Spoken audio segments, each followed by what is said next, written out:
Glórias a Deus, aleluia. Santo é o Senhor dos Exércitos. Quando eu estava em casa pesquisando, encontrei um vídeo muito interessante. Igreja perseguida. Talvez alguém pode ter encontrado no YouTube esse vídeo. Eu pensei em trazer, mas não consegui gravar ele para trazer. Mas é interessante porque é o seguinte, irmãos. Às vezes nós estamos aqui acostumados, sentados nos bancos, achando que a nossa vida está boa e está boa. Porque em relação à igreja, porque tem igrejas que pensam que não existe igreja perseguida. E existe igreja perseguida em esses 10 países que o evangelho não entrou definitivamente. Você sabia disso, irmãos? E só existe 10 países ainda para ser alcançado definitivamente o evangelho. Porque a palavra do Senhor, a promessa para nós é que quando o evangelho morrer, os 4 cantos da terra, aí então verá o fim. Então o Senhor Jesus voltará. Então vamos esperar a igreja lavada e redimida pelo sangue de Cristo. Aleluia. Se você crê e está esperando essa promessa, quer dizer para você, só falta 10 países para o nosso Senhor voltar do céu e buscar a sua igreja. E falta pouco, irmãos, mas ainda falta missionários para o campo de missões. Ainda homens e mulheres que possam doar a sua vida no campo de missões. Está faltando. A seara é grande, mas poucos são os ceifeiros.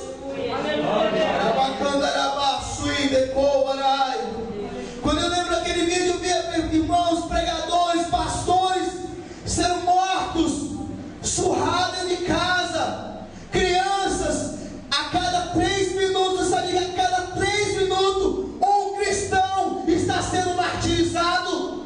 A cada 3 minutos tem um cristão que está caindo no chão e derramando o seu sangue, porque não renuncia ao nome de Cristo.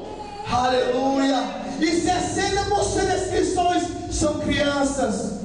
São crianças. Crianças com 12, 10, 15 anos estão morrendo porque não querem renunciar ao nome de Cristo, porque descobriram que a melhor coisa do mundo é estar na presença do Senhor. Irmãos, se Deus colocou no seu coração de contribuir, contribua, irmãos, porque é o Espírito de Deus que toca no nosso coração para sustentar missionários lá no campo, que estão botando a sua vida em risco, estão morrendo para pregar o Evangelho. Se você tem no coração a chama missionária de ir, se prepare, porque Deus pode te capacitar hoje e pode te enviar. Se essa é a chama que arde no nosso coração, Deus pode te levar aos campos de missões.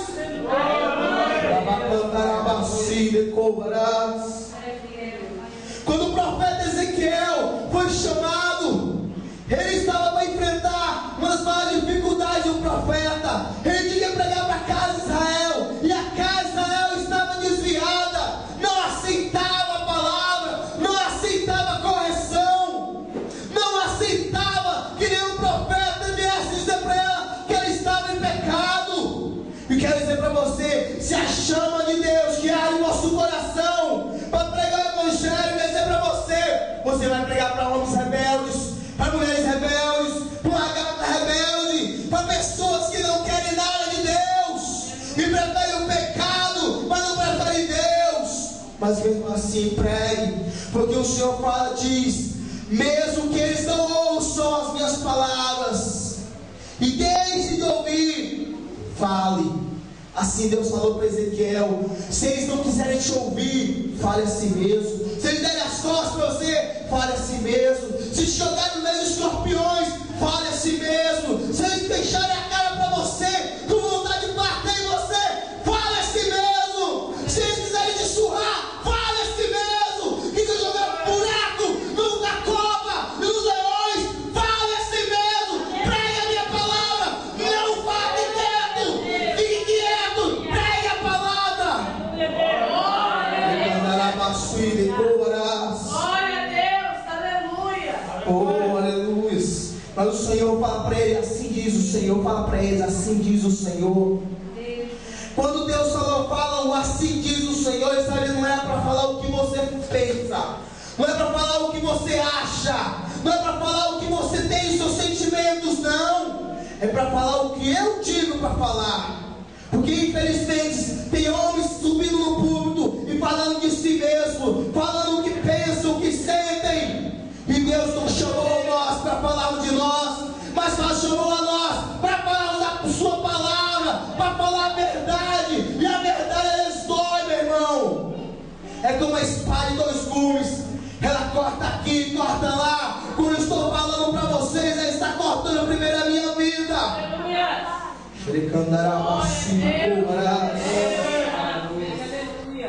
O primeiro propósito da chamada missionária é de você pregar para os pecadores. Não pense você que a chamada missionária é para pregar para pessoas que vão estar atentas para ouvir o que você está falando. Não. Às vezes você vai ser criticado pelas suas famílias, vão ser criticados pelos seus familiares, os seus vizinhos, os seus amigos, os seus colegas, os seus supervisores, os seus colegas de trabalho. Todos vão te criticar. Mas o importante é que você pregue a verdade, fale a verdade, porque Ezequiel, às vezes ele pode ter se jogado na cova, pode ter se jogado no meio dos escorpiões, mas ele falou a verdade. Ele não teve que se envergonhar, porque no dia que o Senhor voltar, ele vai cobrar de você. O Senhor é aqueles que pereceram, te deu a oportunidade de pregar e você não pregou. Aleluias, glórias a Deus. Eu quero dizer para você, meu irmão, que existem dois tipos de chamada. A chamada universal que Deus tem para todos nós está em Marcos 16:15 e diz: ide por todo mundo e pregar o evangelho a toda criatura. Essa é a chamada universal. Todos nós somos comissionados a pregar o evangelho, independente se você é um pregador ou não, porque você não precisa abrir a sua boca para falar do evangelho. Se você vive na palavra, se você vive na palavra, se você vive para a palavra, a sua vida já é uma pregação. A sua vida já é um espelho do evangelho. As pessoas vão olhar para você e vão falar: olha, aquela mulher é diferente, ela tem um brilho diferente, ela tem um andar diferente, ela tem uma conversa diferente, dá vontade de ficar ao lado dela o tempo todo. Eu sinto algo diferente. Aleluia, glórias a Deus, aleluia. Esse dia eu estava no meu serviço e conversando com o irmão, e ele conversando com a irmã da nossa igreja, não vou falar o nome que é antiético, e ele era de outro ministério, e ele estava afastado um pouco, e ele começou a falar com a irmã, e a irmã falava sobre Deus de uma forma tão especial e tão gostosa, que ele não aguentou no meio do serviço, começou a chorar compulsivamente, irmão, vou chorar. Aí eu perguntei: o que foi, irmão? Irmão, eu não sei o que é, mas alguma coisa dessa irmã, alguma coisa assim, eu estou arrupiando tudo. É algo diferente. Eu quero dizer para você, meu irmão, que isso é o Espírito Santo. O Espírito Santo, quando entra em nossas vidas, ele entra para ficar e fazer morada. Quando ele entra em nossas vidas, ele faz as pessoas olhar para nós, sentir prazer de estar junto conosco, ouvir a nossa voz, falar dele. Aleluia.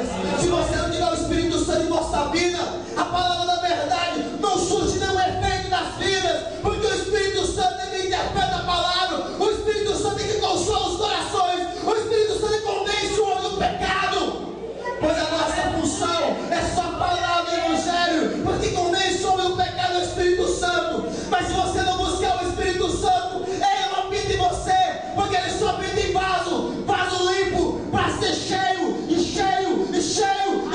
da presença dele.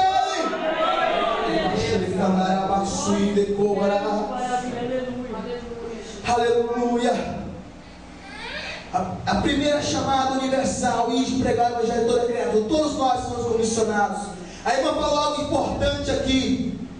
Não adianta dizer que você não pode pregar o evangelho. Você pode pregar o evangelho. Você pode ajoelhar, você pode orar e interceder para aqueles que vão. E se você tem a chama missionária, você se prepara, que Deus pode te levar. É só buscar. Então você cumpre missões também, e você pode contribuir, que é um papel muito importante, irmãos. É um papel de suma importância, porque às vezes tem missionário lá no campo de missões, às vezes estão padecendo por falta de comida, e é dever nosso, da igreja, suster aqueles obreiros, aqueles homens de Deus, que às vezes vão para um campo, e às vezes não tem nada, nenhuma igreja lá, e é só eles, ele e a mulher, e pela fé estão lá pregando o evangelho. Então é nosso dever de suster a essas vidas. É o nosso dever, é o nosso dever. Missões é para isso, irmão. É importante mais. Aleluia, glórias a Deus. Eu vou dizer para vocês o tanto que é importante você contribuir com a obra missionária. Quando Jesus enviou os 70 discípulos para pregar as cidades, e eles vieram contando para ele: olha, eu orei, expulsei demônio, olha, eu preguei em tal casa, tal fulano, e tal ciclano, aceitou Jesus, aceitou a tua palavra. E o que ele disse? Eu estava intercedendo por vocês, porque vieram uma manada de demônios, legiões de demônios que queriam derrubar nossas vidas. Está na palavra, pode ler na palavra, está lá em Mateus. E ele estava lá intercedendo por eles, porque quando os discípulos estavam no campo pregando, os demônios estavam querendo derrubar. Eu quero dizer para você, quando você está falando de Deus, falando de Jesus, há uma legião de demônios se levantando para te derrubar. Mas se tiver alguém intercedendo para a vossa vida, você não cai. Atrás do homem de Deus, uma grande mulher de Deus, tem alguém intercedendo. Sempre tem alguém. Aleluia. O grande pregador evangelista Billy Graham, que ao final do ministério dele, ele descobriu que havia uma irmã que colocou no coração dela de interceder por toda a vida dela. Há mais de 50 anos ela intercedia pela vida do evangelista Billy Graham.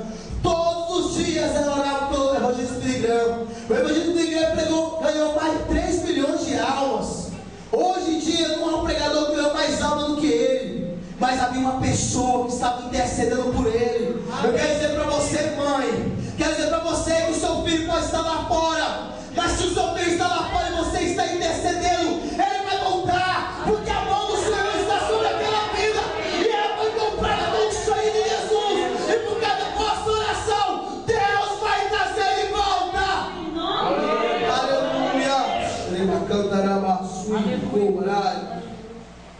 Eu gosto muito de uma palavra, uma frase que o meu pastor fala, pastor Laércio Serafim: o separar, o homem separa, mas o ministério só Deus dá. É verdade. O separar, o pastor pode separar homens para o ministério, mas se ele não tem chamada para Deus, a chamada específica, como foi a chamada de Ezequiel, ele não tem ministério. Ele só foi chamado, ele só foi separado por homens. Mas quando Deus entrega o ministério na mão dele, acha o que houver, ele não precisa nem ter uma gravata, ele sai para a rua para pregar o evangelho, ele sai contando para os vizinhos: olha, vai para a igreja hoje, olha, Jesus te ama. Ele tem um ministério na vida dele, algo que age no coração dele. Talvez o homem não viu ele, mas Deus está vendo ele, observando cada passo dele. Aleluia, glórias a Deus. Quando eu olho para a vida de Levi, quando Jesus passou ali para Levi e perguntou, chamou a ele, disse: vem. Sabe o que Levi fez? Largou tudo e seguiu a Cristo. Largou a tudo e seguiu a Cristo. Aleluia, glórias a Deus. Assim como Levi largou tudo e seguiu a Cristo, assim nós temos que fazer. Temos que largar tudo em nossas vidas. Não estou dizendo largar nossa casa, nossa família, não, irmãos. Ao contrário, aí que nós temos que se apegar mais à nossa família para pregar o evangelho nessas vidas. Nós temos que largar tudo que nos impede e prosseguir avante, brilhando o caminho do Senhor, fazendo que o evangelho possa brilhar em nossas vidas. Precisamos largar tudo para caminhar com Cristo. Quando Jesus buscava os discípulos, ele não pregava muito, ele só falava: vem. E o Espírito Santo já comunicava no coração e largava tudo e caminhava. Ia e começava já a pregar o evangelho. Às vezes nós somos tão acomodados, irmãos, em nosso oicós, nosso lugar, que achamos que precisa vir um pastor descer do púlpito e falar: olha, você tem uma chamada, olha, você tem que fazer algo para Deus, olha, você tem que trabalhar. Esquece isso, meu irmão. Esquece o cada função que a igreja tem para te oferecer. Lembre que Deus comissionou para pregar o evangelho.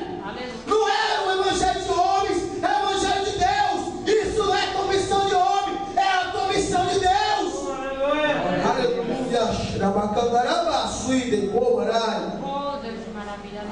Há uma frase que eu acho muito interessante do escritor João Calvino, que diz: o homem, uma vez chamado, que põe indelevelmente em sua mente que não é mais livre para retroceder quando bem lhe convier. Se, por exemplo, as frustrações arrebatarem seu coração, ou as tribulações esmagarem, porquanto ele está dedicado ao Senhor e à igreja, se acha firmemente amarrado com um laço sagrado, o qual seria pecaminoso desatar. Aleluia. Sabe o que quer dizer isso, irmãos? O dia que Deus te chama para a obra especificamente, não adianta você querer retroceder, que você não pode retroceder. Porque se você retroceder, eu quero dizer para você, irmão, você está pecando. Você está pecando, porque Deus te chamou e te fez um laço, uma aliança com você, uma aliança específica com você. Então não pode retroceder, assim como o apóstolo Paulo fala: eu sou como escravo, e eu não posso, porque eu carrego as marcas de Cristo.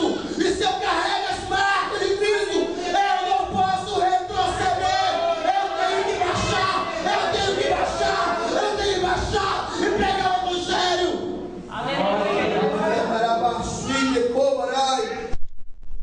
Se Deus te chamou para esta grande obra, então sublime obra, meu irmão. Se é indo, se é contribuindo, se é orando, faça. Não se omite. Não se omite. Se Deus te chamou especificamente, meu irmão. Ei, irmão, se você retroceder, quer dizer para você, infelizmente, tem algo terrível esperando lá no final.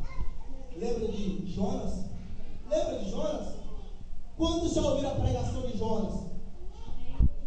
Conhece a história de Jonas? O que aconteceu quando ele retrocedeu o chamado de Deus? E era específico para ele. Fala, prega livre, o que ele fez? Não, eles são pessoas que comem carne humana, mata os missionários, não é aí para nada. O que ele fez? Retrocedeu. O que aconteceu? A boca do grande peixe. A Bíblia não fala aqui que é o peixe, mas podemos pensar que seja a baleia, que é o maior peixe que existe. Foi parar lá na boca. Agora imagine, irmãos, como é que ele sobreviveu lá dentro.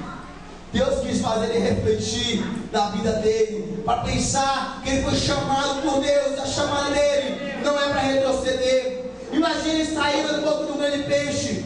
Você sabe que no seu estômago, qualquer animal, existe ácido para correr a carne. Então um anão desse deve, no mínimo, ele não foi sair de qualquer jeito assim, com a pele macia, limpa, não. No mínimo ele ainda saiu bem estragado, uma carne mastigada assim. Imagine, irmãos, bem acabado.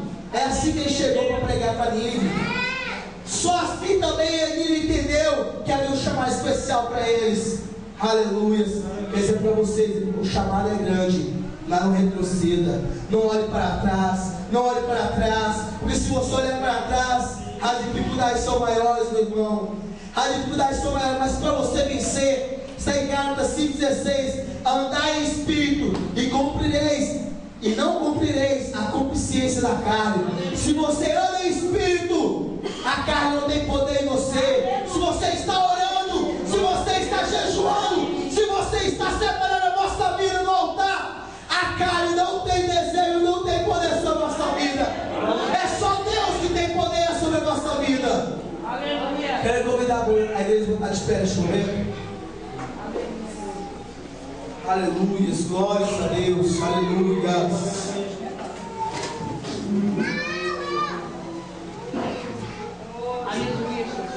É o primeiro culto de 2013 de missões. Eu não sei o que você falou para Deus, que ano 2013 você vai fazer para missões. Eu não sei o que você orou nas suas orações que ia fazer para missões. Mas tem três maneiras de você fazer missões. Eu quero convidar você aqui na frente. Quero orar por você que botou em vosso coração para esse ano 2013. Você vai fazer alguma coisa para missões. Ou você vai manter o obreiro na obra, ou você vai orar, você vai pregar o evangelho. Eu não sei de que maneira você vai fazer missões, mas eu quero convidar você para que Deus possa revestir de unção e de graça, para que 2013